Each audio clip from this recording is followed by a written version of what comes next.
So today we're going to start by priming our eyes. We're going to use the MAC Paint Pot in Laying Down. I like this color because it matches my eyes more than soft ochre, so it matches my skin tone. It doesn't stand out as much. We're going to go ahead and use this as our base. So this really helps your eyeshadows stick so that they really do last all night and all day. So this is why you prime your eyes before getting started. Then we're going to take this big fluffy brush and we're going to go ahead and use an eyeshadow closest to that skin color, or we're going to go ahead and use translucent powder and we're going to set that primer. So that way it's much easier to blend all your eyeshadow when you're working on it. We're going to take Fetish from the Jeffree Star Androgyny palette. We're going to go ahead and put that in the outer crease.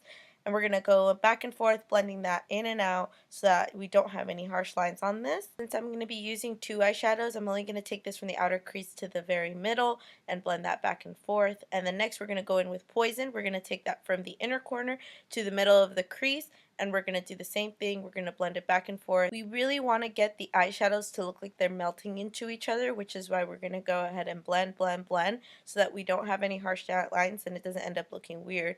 Now with a clean fluffy brush, we're going to go into that crease and we're going to do the same thing over. We're going to go ahead and blend that shadow on the edges so that it doesn't look like the shadow's just popping up by itself, and it really does look gradient.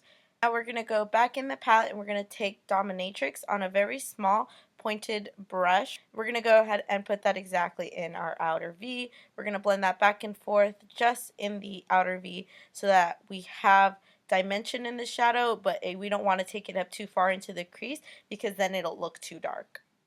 Next, we're going to grab the Too Faced glitter glue. We're going to use this in combination with the Violet Voss glitter and Sandy, and that's what's going to go right in the middle of the eyes. So we're going to pack this glitter on and make sure not to use any sort of blending brush, but use a nice flat brush. We're going to blend both of the outer colors that we use, Poison and Fetish, back in so that the eyeshadow looks a little more cohesive.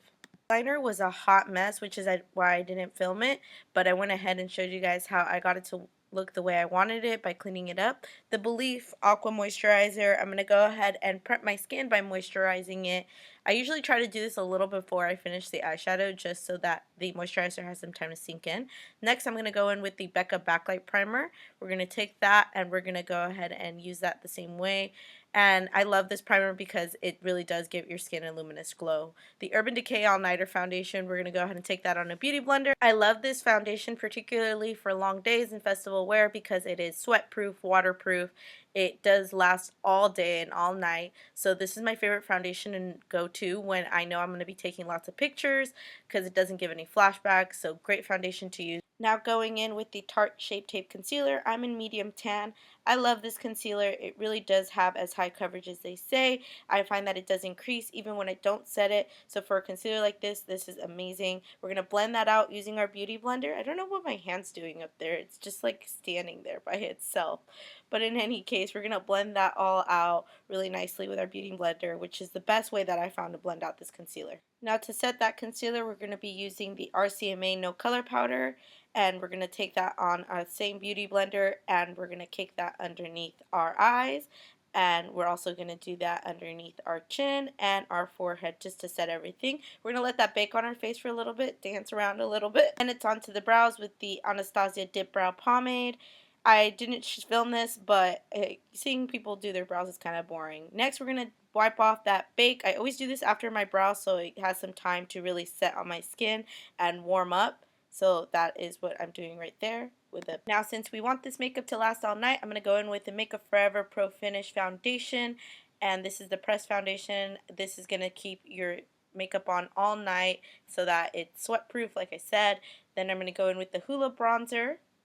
And I'm going to take that on a contour brush and we're going to use that to contour right there. We're going to take that back and forth, get that nice and blended out. Using the Hourglass Ambient Lighting Bronzer, we're going to bronze up the face. I love using this bronzer. I don't really switch it up in my weekly routine. This is my everyday go-to. I love the glow that it gives. Going into the Benefit Cheek Palette, we're going to go in with Dallas and we're going to take that on the apples of the cheeks. We're going to get that nice and blended. Since we do have 3 colors on our face, we want to make sure that there's no harsh lines. Then using the baking method that we used underneath our eyes, we're going to go ahead and bake right underneath that contour. With Deja Vu from the palette, we're going to take that underneath our lower lash line, and we're going to go ahead and blend that out with a little precision brush. Like your more neutral shadows, this is a great way to add a pop of color to any eye look, and easy too. The Anastasia Lip Palette, we're going to use that white shade, and we're going to take that and we're going to form that chain that you saw on my head. Using that, I just used a small little pointer brush to kind of dot this chain across my head. I was thinking about a chandelier as my inspiration when I first thought about it, or these cute little headbands that were so popular last year. I thought I'd create one of these on my face, and it'd probably be easier than wearing one, because that with the sun could probably get really annoying. Then using the same sandy glitter that we used earlier, we're going to take that and we're going to create the teardrop shapes on either side of our head and one big one right in the middle. Now after that, we're going to wipe away that bake underneath our contour, and look at how striking that looks now and how precise. So if you get a little messy, this is a great trick to do. Highlighting with the Vintage Cosmetics Highlighter Duo. I love this shade. I know it looks really dark in the pan, but I promise it's flattering on all skin tones, and it really does give a tremendous glow. I'm using Cork here. I love Cork because it really doesn't overpower any eye looks that I do, but it also doesn't sit back and kind of fade away like a regular nude would do. It's my go-to liquid lipstick, and unfortunately I'm running out, but I wanted to use it for this look. These are from the Pat McGrath Everything kit, and I took that gold powder and clear gloss, mixed them together, and it created a gold medium, and that's what I'm using to create those nice little kind of ring in the center. We're going to use the Urban Decay All Nighter setting spray to make sure this makeup does last all day, and onto the hair. So with the hair, I thought I'd give you 3 different looks. We're going to take a part on either side, the left and the right. So where your middle part is, you're going to take hair on both sides and down the middle. Go ahead and separate that hair so that you have your face framing parts, and then you have the rest of the hair pulled back. You're going to pull that back and push it back. Now to create the French braid, we're going to take the front of our hair and part it in 3 sections, and as we go back braiding it, we're going to grab hair from either side. So you're going to push the left over the right and grab hair. You're going to push the right over the left and grab hair as you're going back. So you'll see it. Obviously I didn't do it this fast, but I thought this was a nice little addition to that kind of pull back look. And I'm going to show you 3 different styles that you can use using this braiding method. Now for look number 1, I used gold bobby pins and shaped them in the shape of a triangle, so when you turned around you would have this really cool look. Then for look number 2, I took the bottom of that hair and put it up in a ponytail. Now you want to have this ponytail at the very top of your crown, and so it splits like this. I think this is a really, really cute look. And last but not least, for look number 3, I took that ponytail and I turned it into a little top knot. So I just wrapped the hair around the ponytail itself, and probably as close and a little messy as I could get, you know, without it looking like it was kind of all over the place. Now to secure that, I did use hair color bobby pins instead of the gold bobby pins, just so that they would blend in and look a little bit nicer. I've seen quite a few people do their hair like this, and I really wanted to try it out. I think it's super cute and adorable, and it gets your hair out of your way. So it did look a little flat when I did it up like this, so that's why I took some of the OUAI dry shampoo foam just to create a little volume on both sides of the head.